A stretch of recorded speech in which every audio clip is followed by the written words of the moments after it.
Roue.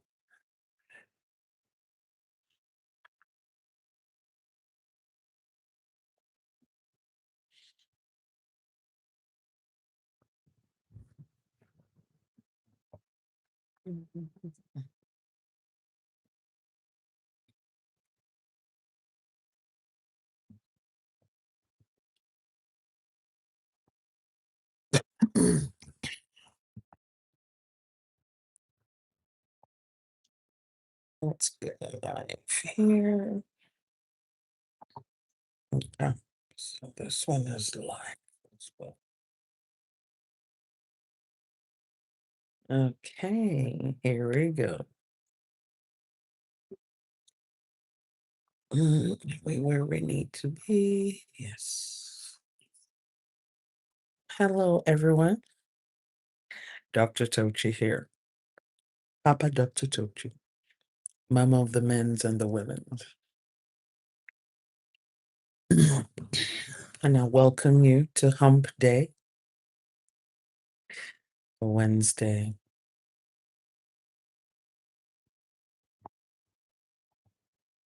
And today we're going to finish off the story we were looking at.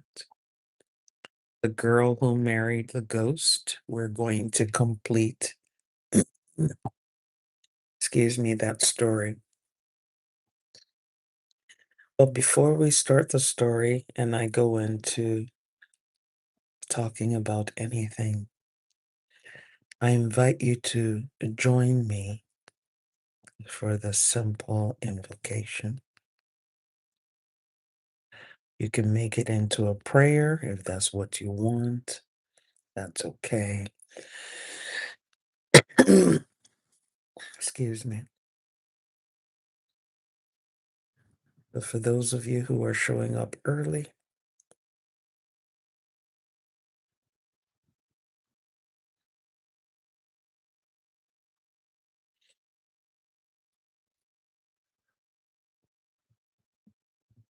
take a moment to calm yourself down.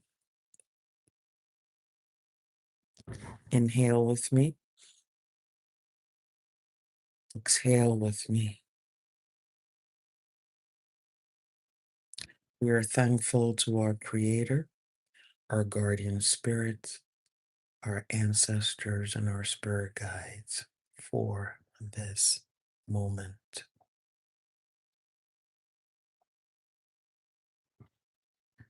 We are thankful for this unique moment, which we know will not be duplicated. We're thankful for the perfection of this moment. So, regardless of whatever it is we're facing in our lives or tackling in our lives, in this moment, we acknowledge the perfection of this moment. And we acknowledge our own perfection in this moment. We're not talking about the future, we're not talking about the past.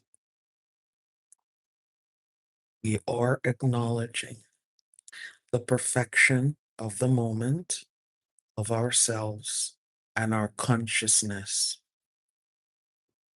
And we're thankful for this perfection. Ashe. Please take a moment to like and share the class. We're going to go fast and furious because I do have a busy day today. But this is part 2 I should have done days ago, but I was just busy with other things. Welcome to those watching me on TikTok and those who are watching me on YouTube. I acknowledge the members. I see one member present, Kiona D. Carter. Welcome. Oh, I see another member. Excuse me, sweet mommy. Welcome.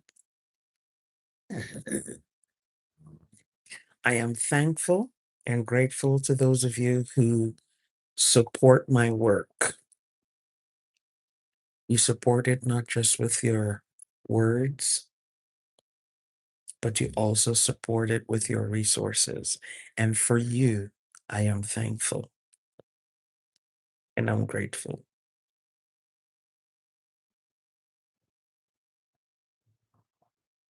May your way never be dim.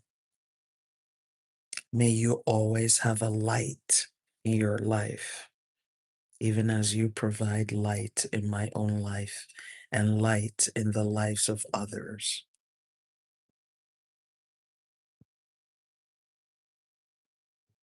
And just like the young lady that we're going to study in the story, may you achieve your destiny in this lifetime. May your mistakes never define you. Instead, may any mistakes and experiences that you have elevate you, refine you, and equip you to fulfill your destiny. This is my invocation, especially for my members. So, not just for my subscribers, but especially for my members. Ashe, as I have spoken, it is so. Let me plug TikTok. My website, as always, is tochi.us or drtochi.com. I encourage you to book your spiritual consultations with me through my site. I also have dream interpretations available on my site and also events on my site. I also have spiritual products on my site. Okay. Like protective and favor bracelets, amongst other things. We are in the midst of level 2, embody your authority. And even myself as a facilitator, I am reminded of so many things. I am reminded as I'm going through this retreat why I'm in this space and why this ultimately matters. One of the introspective questions I personally had to answer while prepping for the class was this, and I encourage you to address this question even in your own life. What have you learned so far in your life? What have you learned? And one of my answers, because I had several answers and the question had different parts, but one of the answers that I gave that put me into a state of reflection was this. One of the things I have learned in my life is that I have wasted a lot of time and resources and energy on things that ultimately did not matter and on people who ultimately did not matter. That's one of the lessons I have learned at my age. I now have the hindsight of this in my life.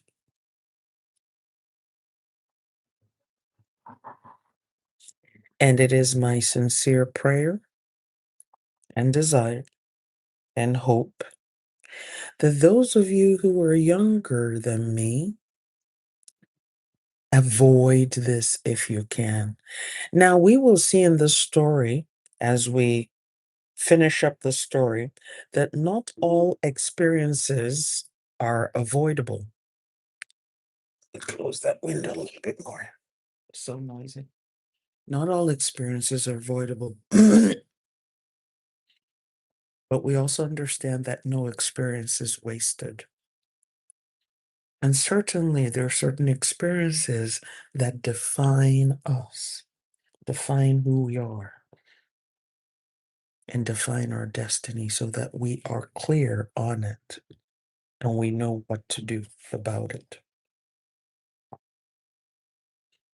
But especially to those of you who are young women, I pray that you do not waste your time and heart and emotions and energy and money on things that ultimately will be meaningless. And I know that as we look around in life, we see so many shiny objects and we think so many things are important. But ultimately, we will see that these things are not important. It is not important to invest your heart, your emotions, your intelligence in those who bring you down, even if they are family members. It's not worth it. It is not worth it to center others who don't center you just because you want people to admire you and you want people to approve of you.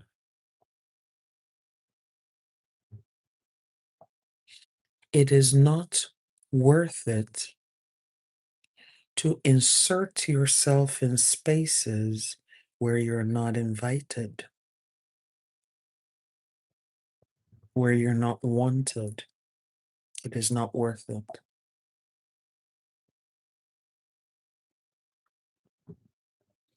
It is not worth it to do good for those who do not mean good for you and will never mean good for you. There are certain people you need to leave alone. Leave them alone. They will never change. They will never support you. They will never be on your side. And it doesn't matter what you do, they will never support you. They will never be on your side. They will never help you. It is good to know this.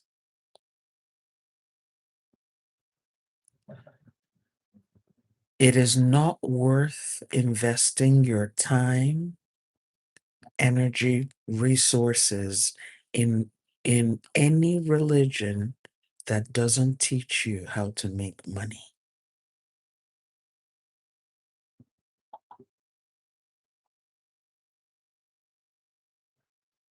Because at the end of the day,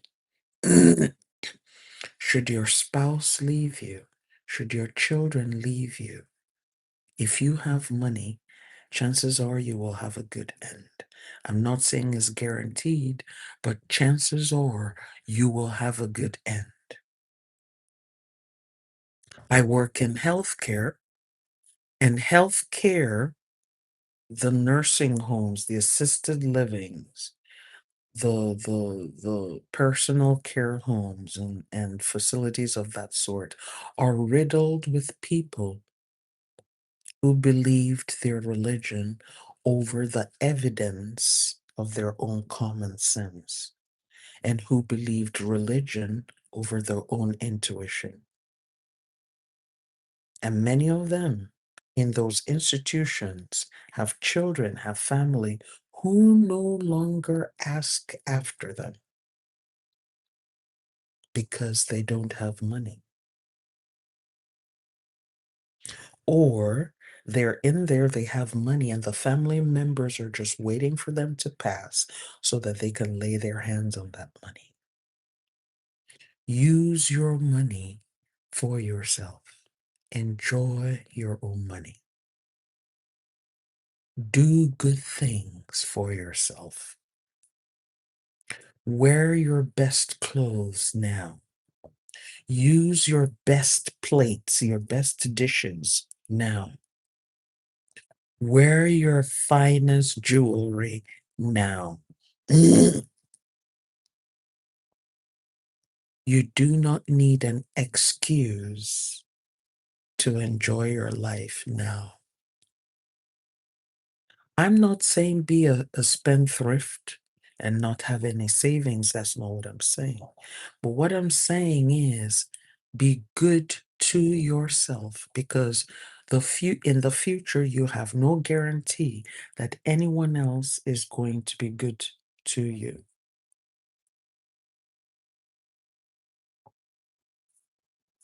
Okay. So let's get into part 2. We're talking about the girl who married a ghost. If you missed the first part, the replay is available on YT. Okay.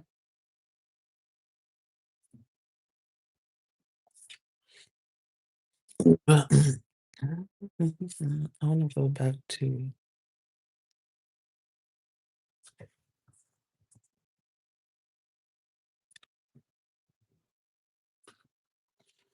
So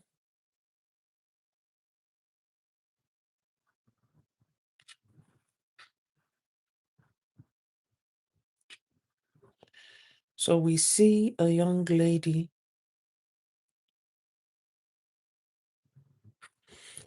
who was in love with a feeding spirit, and she thought that the feeding spirit was her beloved who had passed away.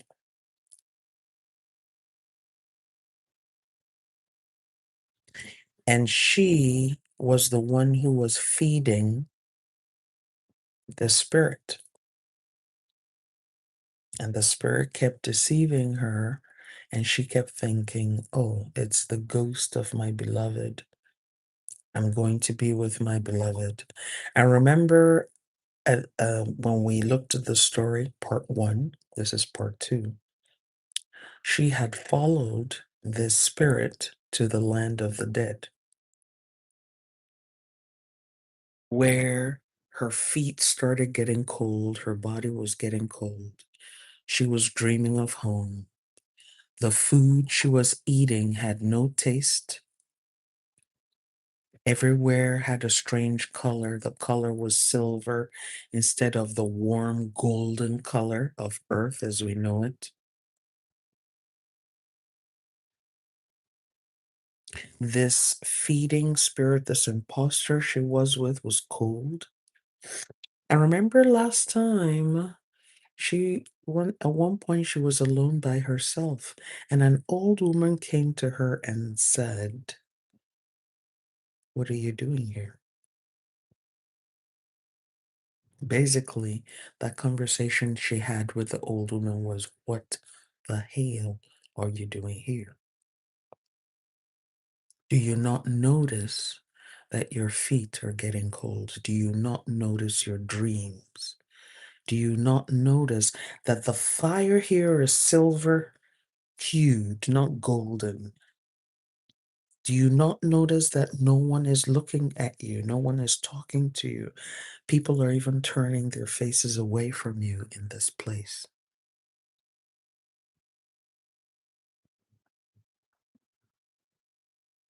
So the girl was paying it. She had noticed, but now this information was being put in her face by this old woman. And remember, we were saying that the old woman represented her ancestors. The old woman in the story represented her ancestors. And her ancestors came to tell her, "You are not where you're supposed to be. You are the living, you are not the dead. This is not where you're supposed to be." And there are many of us in our constructed fantasy worlds keep thinking that the things and the people we meet in the land of fantasy, that these things are the real deal. But they're not. And the reason why we think that they're real, the reason why we think they are real is because we are surrounded by other people who are just as deluded as ourselves. When you are dealing with mimicking spirits, spirits that mimic the real deal, when you are dealing with feeding spirits, you will attract to yourself other people who have mimicking or feeding spirits attached to them. Those are the kind of people you will attract. And when you are in this crowd, you will think that that is normal. There's a gentleman who was doing this TikTok. He's a psychologist, and I want to use his example. He said when he was overweight, he used to be friends with a lot of overweight people. And even though he wanted to lose weight, it became difficult for him to lose weight because he was always surrounded by heavy people. And they participated in heavy activities, such as eating all kinds of rich food, not working out. And they were bonded to each other.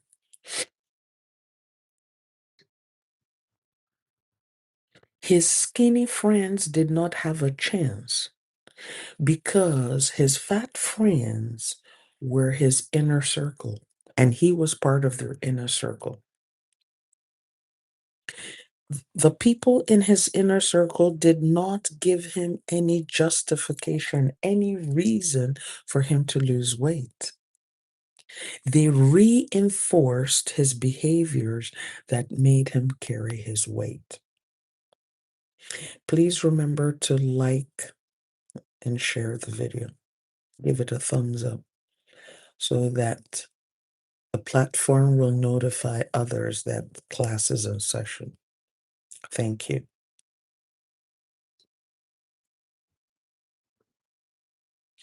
When we are roiling around in this fantasy, oh, I'm pursuing my soulmate. I am pursuing my twin flame. I am getting involved with all these other people that are representative of my soul flame and twin flame and soulmate and all that kind of thing. We will attract other people who are going through that same fantasy, and all of us will journey together. All of us will journey together.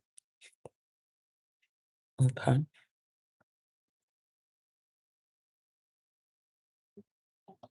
And those people surrounding us who are in this fantasy, thank you for the like. All of those with us in this journey, in this fantasy, will reinforce our belief that we are correct to be in this fantasy. And so when we look to the left, to the right, we're with other people who are saying, "Yes, I'm with my soulmate," but they're losing weight. "Oh yes, I'm with my twin flame," but they're losing weight. They're losing sleep at night. And they know that something is not right. And they're losing resources. But to the world, I'm with my twin flame. I'm with my soulmate. I'm with the perfect person for me. They're losing money. They're losing friends. They're losing family. They're losing connection. They're even losing their grip on sanity. Their reality check is bouncing.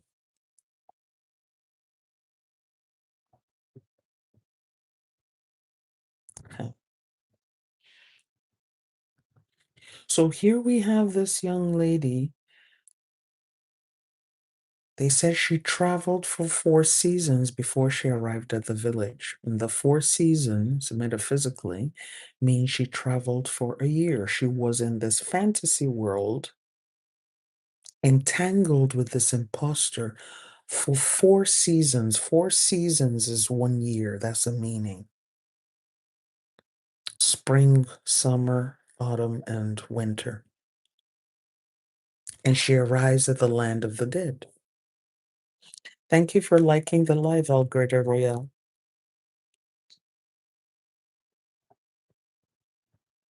She didn't arrive there suddenly. It was a gradual process. Did she get to the point where her social circle comprised of people who were involved in similar fantasy?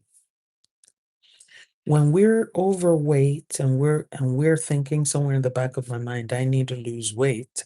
But when we look around us, our friends and family are all overweight. We didn't arrive there overnight.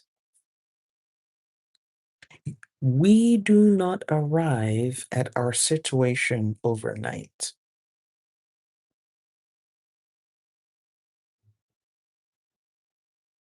It takes time for us to get there.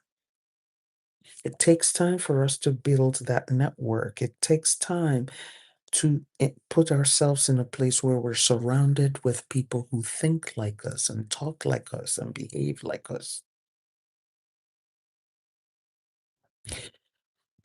And for many of us, we realize that there's some dissonance going on because there's a part of us saying, this is not where I want to be. But because there are other people in this network, we get comfortable and we stay there. So this is what happened to her. So she's in a village that we would call a simulacrum. A simulacrum is a copy of something that does not exist. She's in a fantasy that looks real, but there is no real. Okay? It is a copy of a life that never existed. Okay?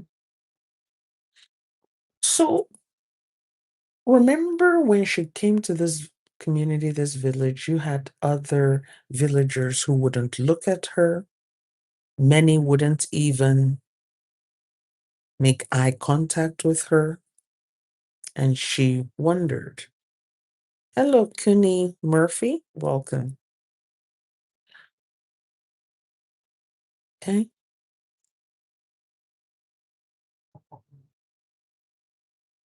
And so the old woman says, do you notice that other people in this village are not looking at you? They're not making eye contact with you. Some of them, when you come, they turn their face away. These are other people in our fantasy who see us coming. And when they see us coming, they are reminded of how they themselves ended up there. But they are so vested in their own fantasy that they are ashamed. And they don't know how to tell us that we're in a fantasy because they themselves are in a fantasy. They themselves are in fantasy relationships and they see us coming with our fantasy relationships. Some of the people who turn away their faces from us also think this way. If I suffered with my fantasy relationship, and right now I understand I'm in a fantasy relationship and I have sustained a lot of losses in this relationship, I am not going to say anything to you because I want you to suffer the same way that I suffered in my fantasy relationship. So even though they know you are in a fantasy relationship, they will not say anything because they're like, I do not want to be the only person who is suffering in this fantasy relationship.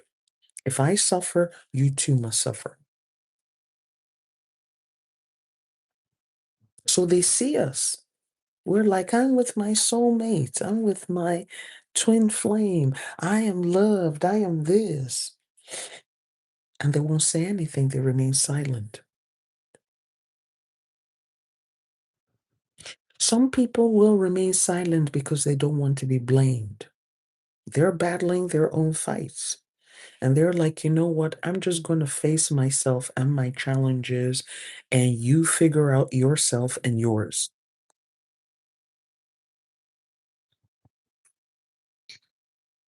This is the meaning of all those villagers who didn't make contact with her. That's the metaphysical meaning of that. And the only person who comes to speak with her in that village is the old woman. And the old woman is the only one in that village that makes eye contact with her. And this old woman represents a spirit guide. And what kind of spirit guide does this woman represent? This woman represents her ancestor, someone with the same DNA with her. See, our ancestors see us as we do what we do and live as we do. And when they see that we're going down the path of perdition, they will say something. They will come to us. They will give us hints. They will give us signs. But they cannot force us to do anything. They will not force us to do anything. They will observe.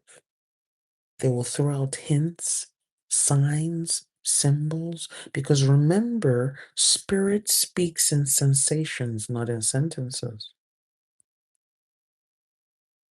And so they'll come in our dreams and they'll be doing all these things and they will reinforce our intuition that something is not quite right in this relationship that I find myself in.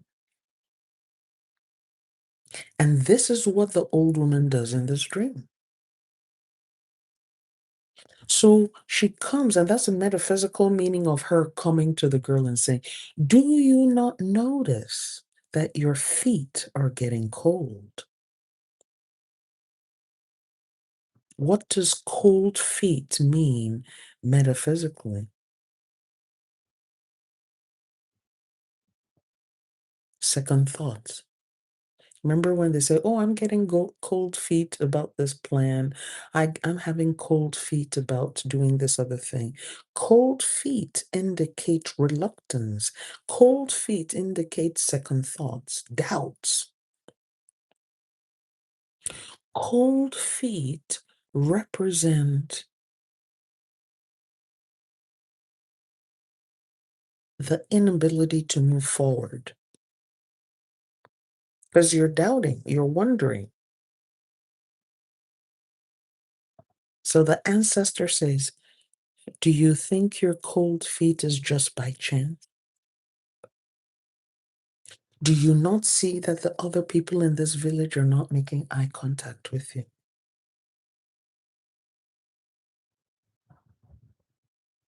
Okay. And the ancestor came to talk to her when the feeding spirit's attention was somewhere else. That mimicking spirit that was with her, it could only come to her when that feeding spirit was distracted. Because if that ancestor came to talk to her, communicate with her when she was in active interaction with this mimicking spirit, this imposter, she wouldn't listen. Because the feeding spirit would say, who are you? Get away from here. Distract her, provide her with distractions. And what kind of distractions does the imposter soulmate provide to us? Shopping sprees, trips, words of love, tenderness, intimacy, the foot rub, the back rub, a surprise gift, a little bit of juicy gossip. So, and all these things are being given to us in this imposter relationship so that we don't pay attention to the fact that there's something wrong. Oh, I just got another gift. I got another present. Oh, just said these words to me. Oh, oh, oh. And the feeding spirit keeps on feeding because that's what it does. The feeding spirit feeds, and it feeds of the life force. And so we're here wondering, I am in this relationship where this person is saying all the right words, doing all the right things. Why do I feel so exhausted? Why do I not feel like myself? And this is one of the first indications that you are with a feeding spirit, a mimicking spirit who mimics the real deal. Because you're being given everything. You're being told everything. Everything is looking perfect, sounding perfect, but you're drained, you're tired, you're having nightmares. You're uncomfortable. You're unhappy.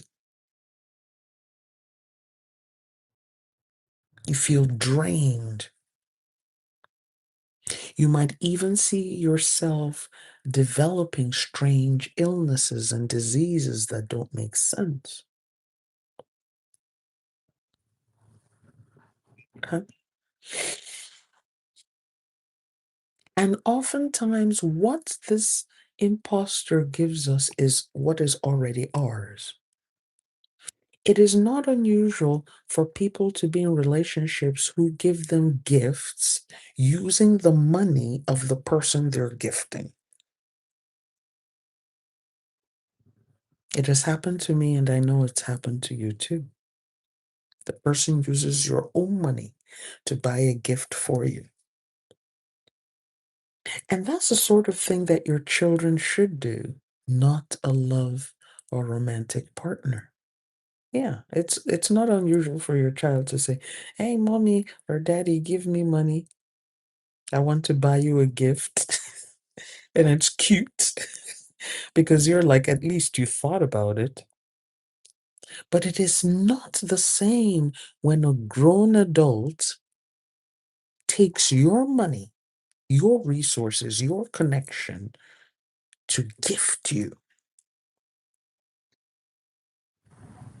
And the other people who are around you, because remember again, the other people around you are sharing in this fantasy, they'll be like, oh, at least he thought of it. Oh, look at to what extent he did it. Oh, look at all he's very intentional. She's very intentional. Oh. And there's no one in that circle who's telling you the truth. No one.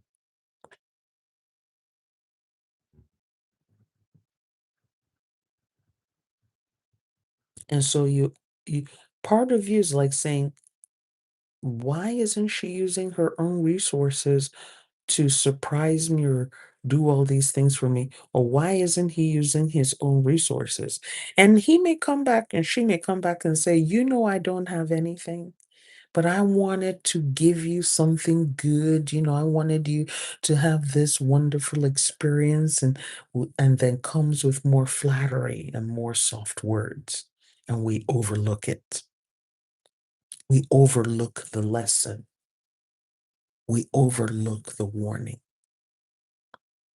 So the old woman, the ancestor in this story, is like saying, are you not seeing these things? Okay. So now,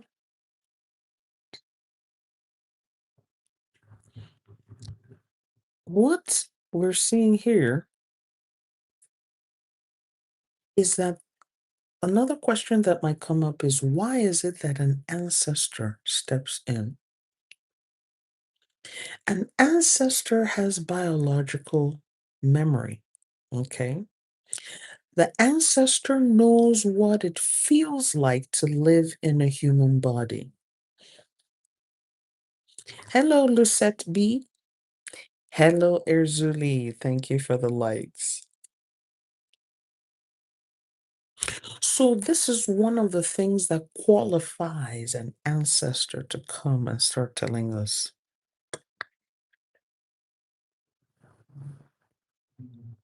An ancestor also has a lineage investment. A good ancestor does not want to see something not so good happen to his or her descendant, because the descendant is the one who carries the flame, that carries the bloodline. Okay? The ancestor also has assigned and not assigned, earned authority, because they have walked that path, they've experienced it, they've seen what happens on this side, and they see what happens on the other side. They will step in and say something. They will not force us, but they will step in and say something. Okay? However, the ancestor still needs our permission before they can act.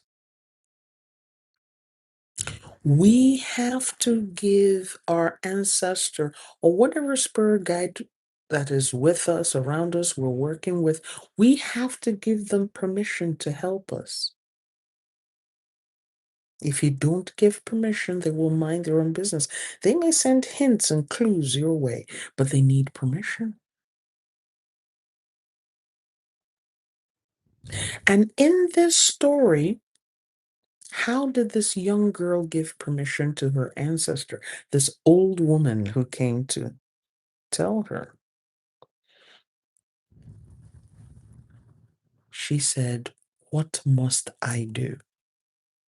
Now that you've made me aware of all these things, now that you have surfaced these things in my consciousness to the point where I cannot ignore it, what should I do? Can you tell me what to do?"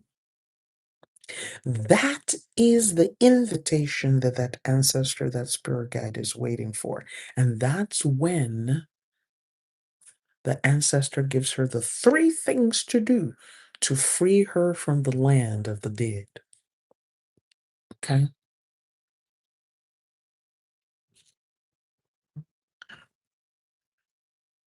We have to need help. We have to request help from our spirit guides, whether that's your guardian spirit, guardian angel, ancestors, water spirit guide, fire spirit guide, earth spirit guide, air spirit guide, deities, gods, goddesses, anything, egregores, whatever. You have to give permission. You have to ask for help. And the capacity to ask for help is the first evidence of returning spiritual sovereignty. That is showing that we are returning to our senses. Remember the story of the prodigal son, when it says, "And when he returned to his senses, he said, I will arise and go to my father's house, and I will ask him to forgive me. And I'm going to say to him, let me be as one of the servants in your house. Don't even make me your son again. I will be as a son in your house, a servant in your house, so I can eat human food and not be eating pig food. So I can live as a human being and not live as a pig. So I can live in decency instead of living in abomination, living in haram. Because pigs and pork and things related to pigs are haram, forbidden to true practicing Orthodox Jews.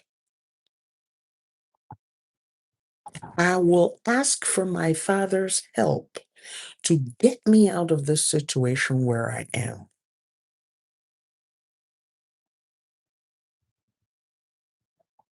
And when he did that, his father elevated him because he asked.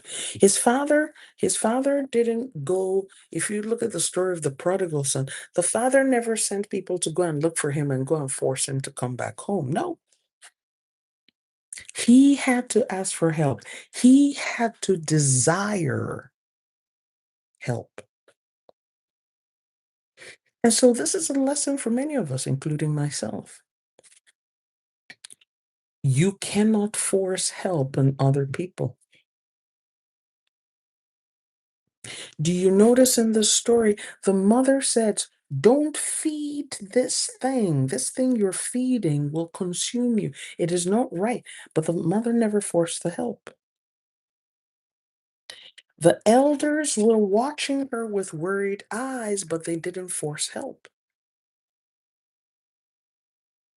She went to the land of the dead and she was surrounded by all these other people in her fantasy world.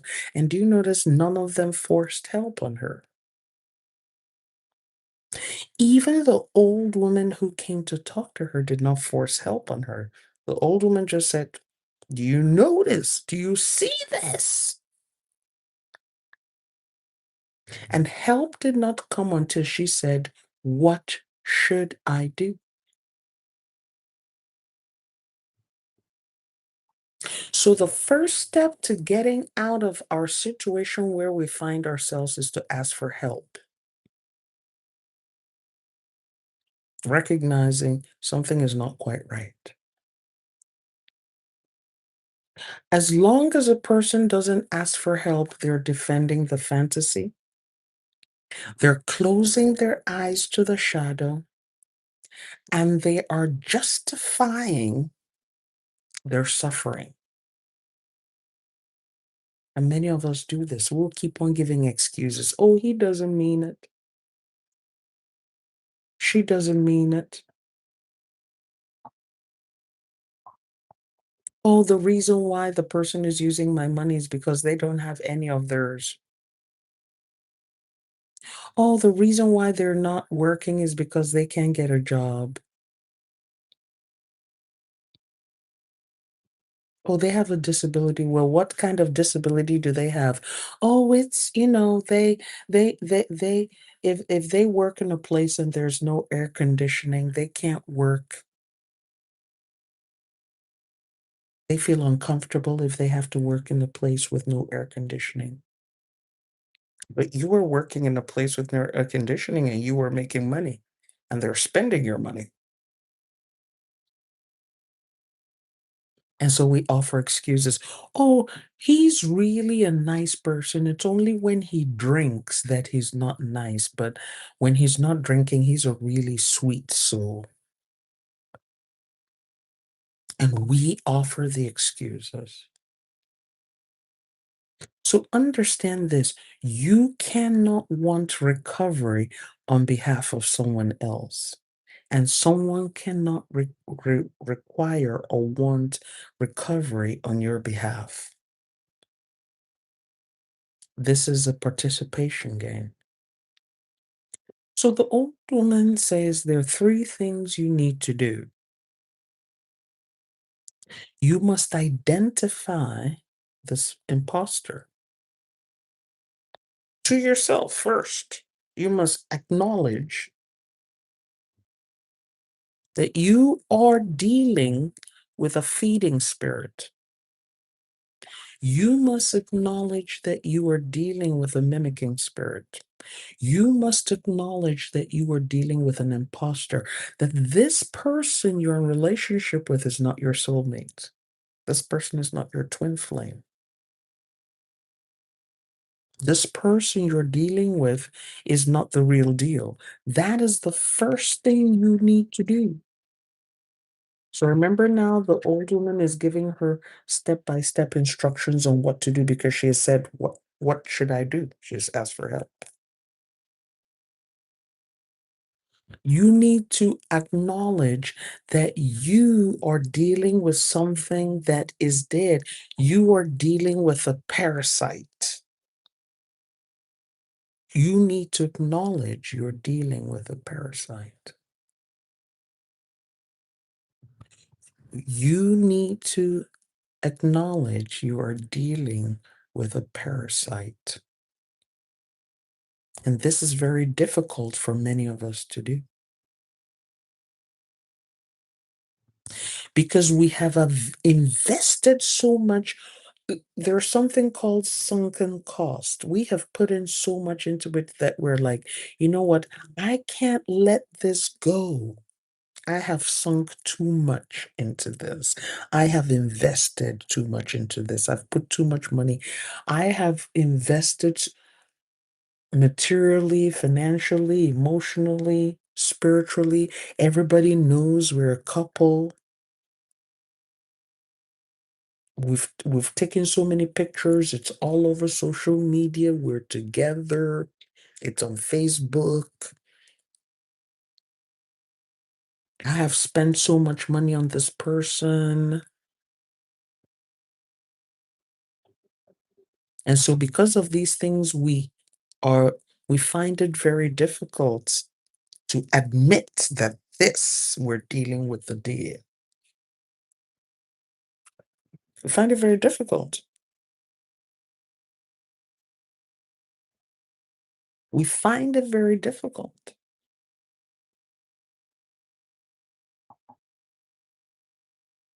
Our ego kicks in. What will people say? Oh, you were with this person for so long and you spent so much money and you were parading around town with this person and taking pictures and going to events and ha ha ha ha ha ha ha. So our ego, our mind thinks about that and say, I can't deal with that. I'd rather stay in this fantasy than have other people laugh at me, mock me, make fun of me. So the old woman says the first thing you need to do is to identify and call this problem for what it is, this issue for what it is. You need to admit that this is a problem. You need to call a spade a spade. The second thing you need to do is to identify yourself and your position in this whole thing. Locate yourself. You are of the living. You need to be able to say, this is not for me. This is not what I want. This is not what I signed up for. This is not enhancing my life. This is not making me thrive. This is not my destiny.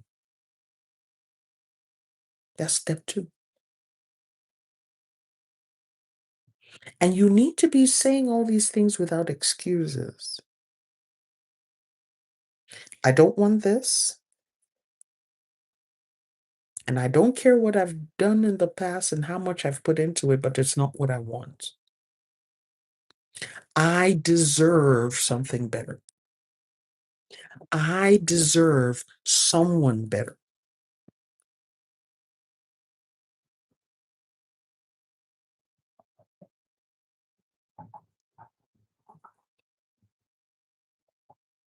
So doing step one alone is not sufficient. Because if we're only doing step one, okay, this is an imposter, this is a feeding spirit, this thing is not working. Without saying, I deserve something better. Then guess what? We will go back and repeat what we did because we haven't agreed, we haven't embodied that we deserve better. If I know that I deserve better and I agree that I deserve better and I embody that I deserve better, I will choose better.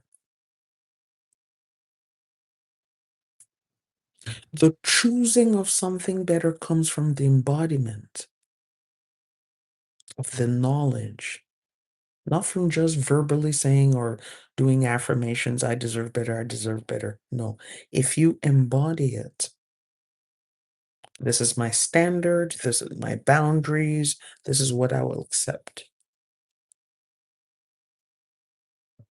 then you will choose better. Okay? So, and then the third thing the old woman told her to do is you will have to walk away and not look back.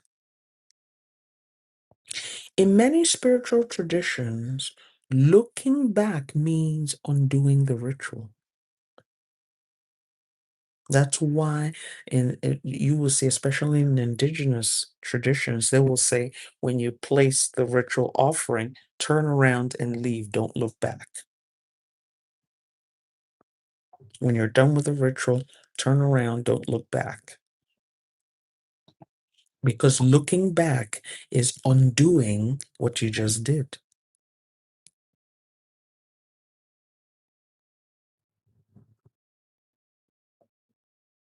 Looking back means you are doubting what you just did. Looking back means you want to control the outcomes.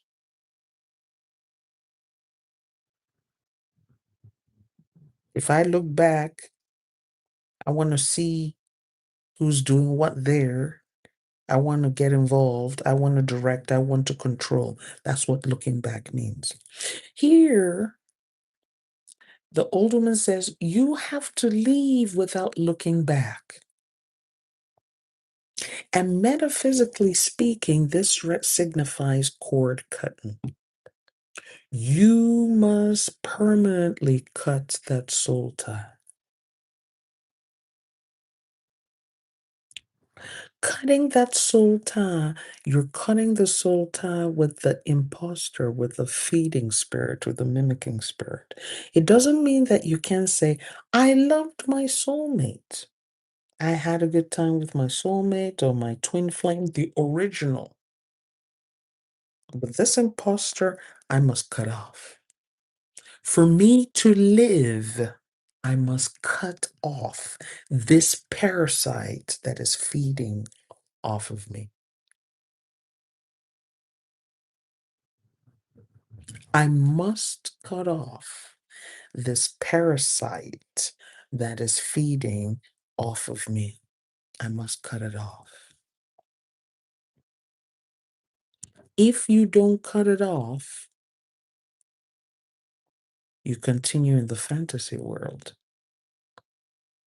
And we see ourselves many times failing at this third step. People will fight with the other person. I know you're draining me and my resources, and you're doing all these things, and blah, blah, blah, blah, blah, blah, blah. And I deserve better. I know I deserve better. But they remain. They don't leave. Because somewhere in the back of their mind, they're hoping for a miracle. If I stay, God is going to change this person. If I stay, my spirit guides will change this person. Something's going to happen. Their conscience, their conscience will prick them. Their conscience, they will say, oh, I have a good woman. I need to change. So we wait for the miracle. Okay. So we see here in the story that the looking back indicates a choice. Okay. So the looking back is the moment of re-choosing the fantasy. So when you leave without looking back, no matter what happens. Okay. The cord connecting this young woman to the feeding spirit is fed by attention. As long as I'm paying attention to you, you will feed off of me. Hello, Cass S. Welcome to the live.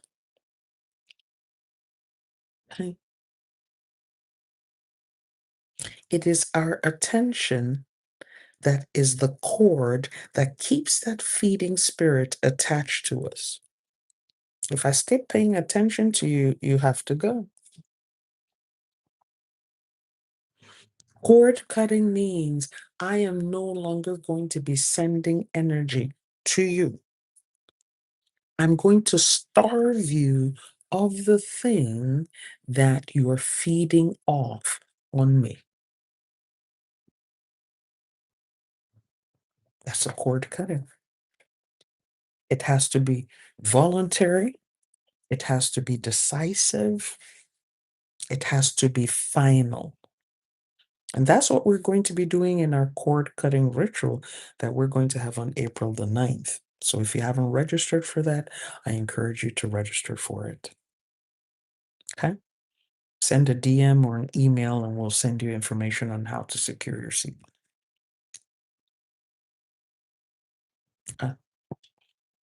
So the young lady, given these three conditions, says, okay, I'm going to go through with it. So what is the thing that she does? She goes to the imposter and says, I know what you are, identifies it to his face, doesn't mince words, doesn't try to make things sound, sugarcoat anything.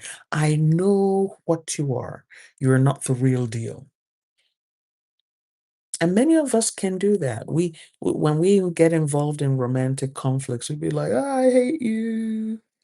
I don't like you. Yeah, yeah, yeah, yeah, yeah, yeah. You're a user. You are this. You are that. Yeah, yeah, yeah, yeah. So many of us are good at that. We'll throw these things in the face of the other person. But we do it and we leave it there. Not everybody goes to step 2, which is, I deserve better and I know I deserve better. And starting from today, here's what I'm going to tolerate and here's what I'm not going to tolerate. Here's what I'm going to accept and what I'm not going to accept. Not many people even get to that stage 2. And I'm going to, and even much fewer people get to stage 3. I will enforce, because the soul cutting is the enforcement. I'm going to enforce my boundary. It's an enforcement. And what prevents us from this enforcement is when the imposter comes back and says, oh, remember the good times we've had together. Remember all the good things I've done for you. Remember all the good things you've done for me. And they start taking you down memory lane. This is where a lot of us fuck up. We get taken down memory lane. Remember. And this is what was happening to this young girl, because when she started leaving that village of the dead, before she left, the apostle said, yes, I knew it. You weren't going to stay with me. I already knew. So you notice that this ghost did not argue with her. He didn't want to give her any reason to say, I was right. This is a fantasy. He spoke the language of her wounding. He knew every depth and breadth of her longing for her beloved. He studied her. That's how he got her. He knew the password. And he knew that because of this love she had for her original beloved, the way to wiggle itself back into her was to use words of love. That's a language she understood. So he said, and the ghost started weeping or pretending to weep. Oh, I knew you weren't going to stay with me. I knew, reverse psychology. I knew you weren't going to stay with me. I knew you weren't going to stay with me. And the girl is like, no, I gotta go.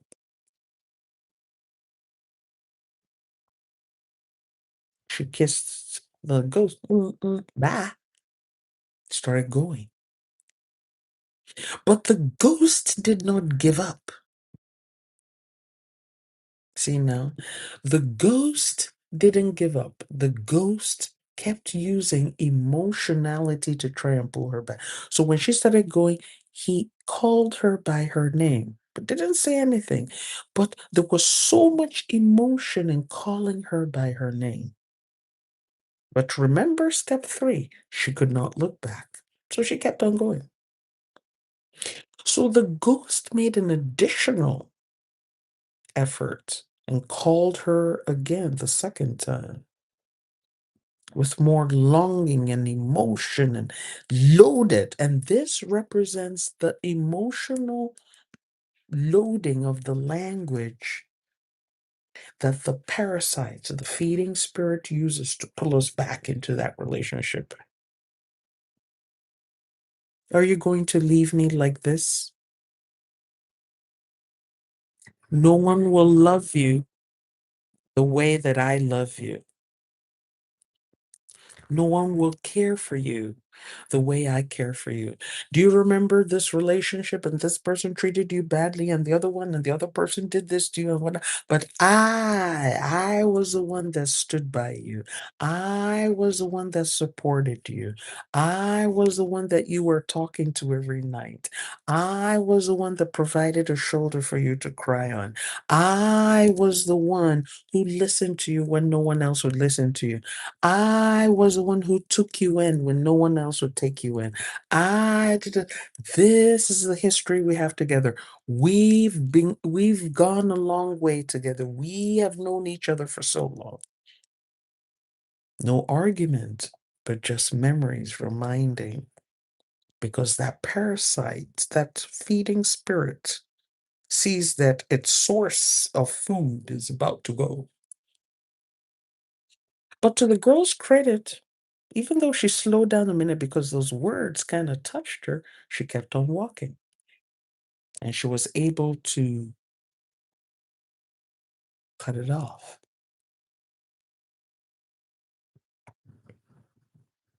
Okay. These 3 steps are non-negotiable. Okay.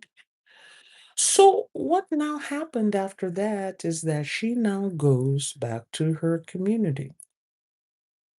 And she comes back there, she starts moving back to real life, the life that she used to know.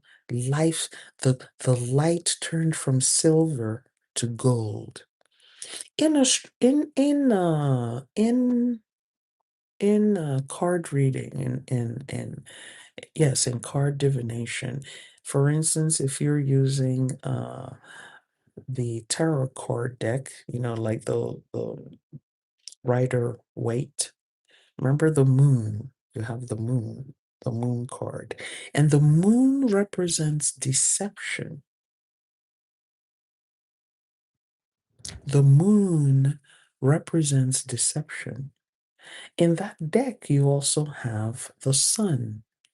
And the sun represents life, actualization, true nature. And if you look at the rider, and I think I have those cards here, you will see the depictions on those cards. Okay?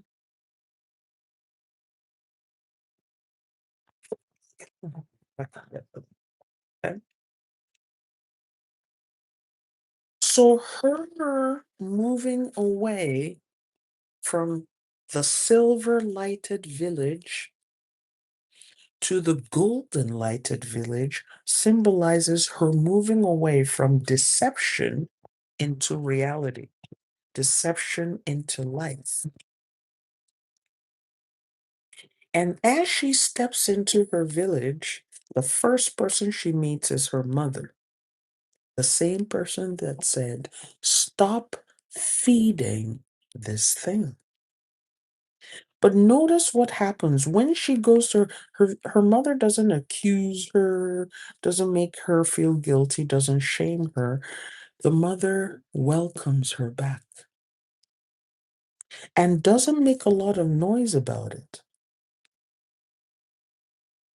Her mother, remember, her mother also watched her create and descend into her fantasy world. But the mother couldn't help her if she didn't want to be helped. Because remember, when her mother was warning her, she's like, "I know what I'm doing. I am not feeding any spirit. I am feeding my beloved." And the mother saw that she wasn't communicating, she wasn't feeding the beloved. her her fiancé who had passed on, her mother and the elders in the village saw that she was feeding, mimicking spirits. She was feeding spiritual parasites. But again, you cannot force someone to accept your help. The more you try to force them, the more they will resent you. It doesn't matter how good your intentions are, you cannot force help on people. Imagine how you yourself feel if somebody tries to force help on you. How do you feel? If someone comes to you and says, I know what's best for you, I know you're making a mistake, don't do this, how do you feel? Oftentimes you're resentful. You're like, who are you to tell me what to do? I know what I'm doing. Okay. Okay, I found the cards I'm looking for to show them to you. And I hope TikTok doesn't start acting up because it's like once you start showing things on TikTok, TikTok will start saying, oh, now you're selling things, and blah, blah, blah, blah. So I'm going to start with you. Okay.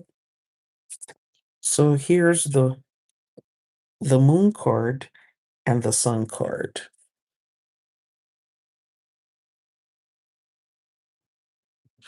Do you see in the moon card the dogs are barking at the moon? There's also water. There's also something like a crayfish in there. That's deception. That's a card of deception. Fantasy. A card of illusion. Look at this other card, the sun. And if you're on TikTok, sorry, I can't show it too much because TikTok will think I'm trying to sell cards. So I'm just showing these cards, okay? The rider weight cards. So the sun, you see the infant sitting on the horse, naked, representing innocence, original nature. This is how we showed up in this world. Notice that the moon is looking indirectly. It's not looking directly, indirect. Remember the people in the village who were looking away. Look at the sun looking directly at the person. Notice their flowers, sunflowers. Everything is bright. Look at this one. Nothing growing. Just dogs howling and barking. And remember, sometimes you will hear a dog barking and howling, but you can't see what the dog is barking at. You can't see. So that's it. So she moves away from that into life. Her mother welcomes her. And then the village elders welcome her. And then life continues. There's not a big fanfare about her return because they're like, okay. But something profound happens. Her mother, who said to her, you are feeding something that should not be fed, does not say to her, I told you so. Her mother doesn't interrogate her. Her mother doesn't demand an accounting of where she's been or what she has learned. Her mother sees her. I see you. And that is one of the most profound things that can happen to us on the spiritual journey, being witnessed. Okay. Then her community receives her back into communal living. Her real community waits for her, doesn't pursue her, doesn't rescue her, doesn't shame her, but waits for her to return on her own, of her own sovereign accord, because now she's returning as someone who has achieved, who has reclaimed her authority. She has reclaimed her authority. She is changed. She is transformed.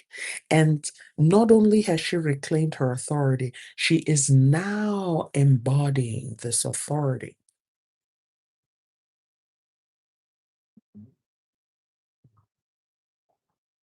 This journey of return is the inner work that produces the healing. So, what happens to this young lady after she returns?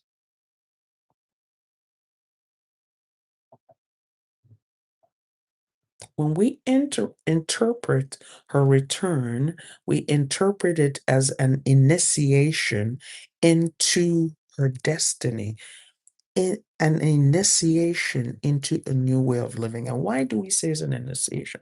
Because in the story, remember, they said that after she returned,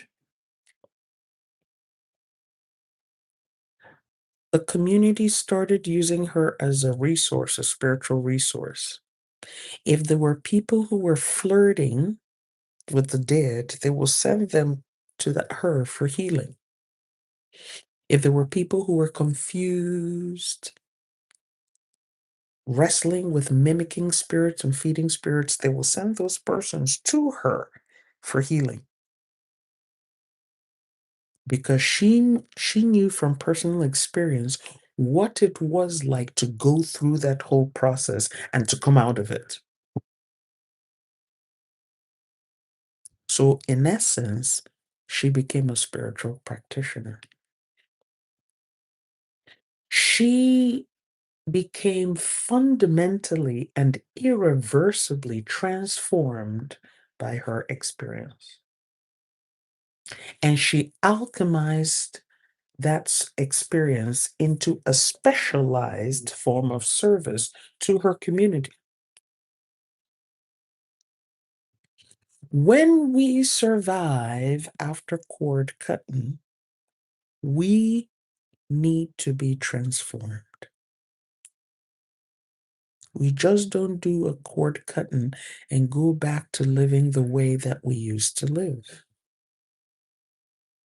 The cord cutting frees us up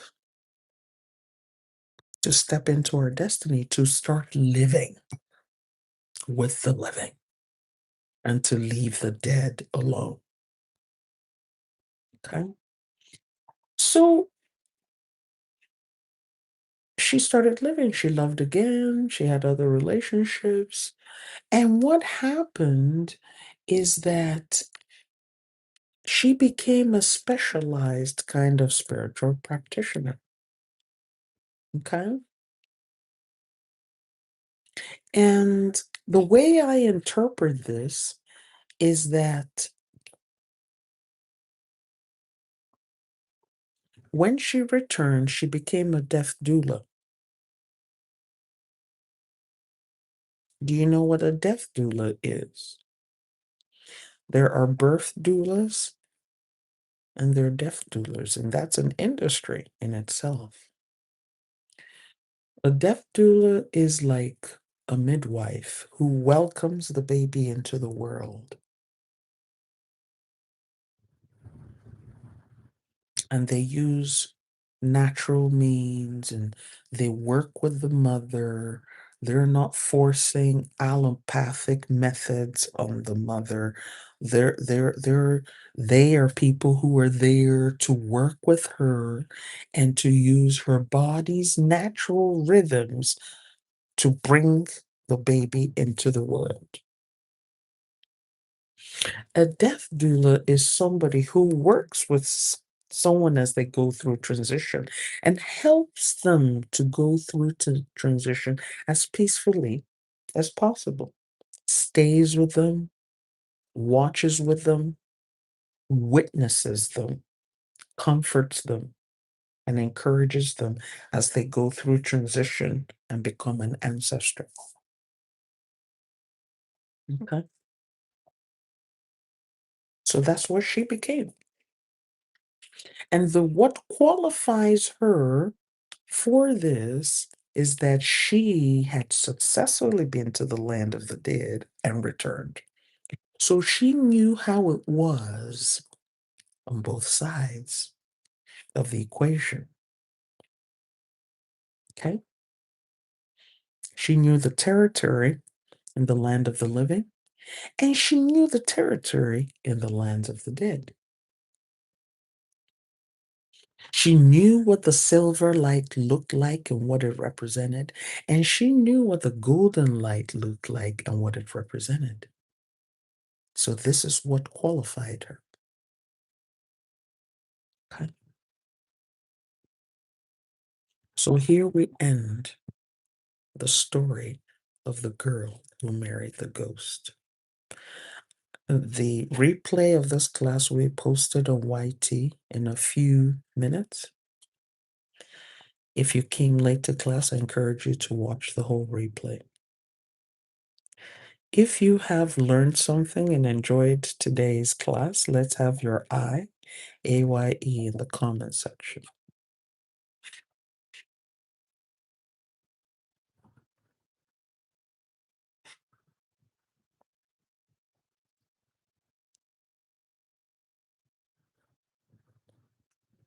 Thank you. Remember that this story started with the soul recognition of a soulmate, and this degenerated into parasitic relationship.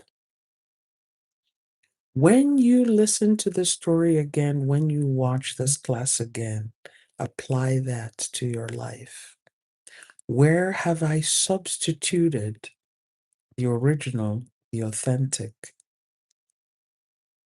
for that which is not authentic, for that which drains me? Where have I substituted the beloved for a parasite? And just as a quick reminder, we will be having a cord cutting ritual on April the 9th at 1 p.m. CST. It should last about an hour or so. Send me a DM or email, and we will send you the registration information. I encourage you to sign up early because you will need to get some important materials for this ritual. I also have a free class. It's about 3 years old on cord cutting soul ties. I invite you to watch it. It's posted on YouTube here, my channel, so you can watch that. I see myself in the story too.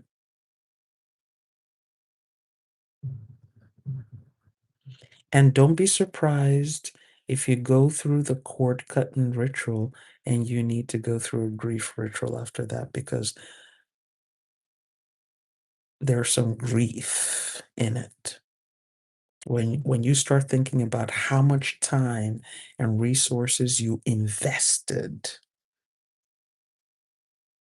only to realize that it was all in vain. So I come back to that question I talked about at the beginning of the class. When I answered that question, what is one of the most important things you have learned in your life?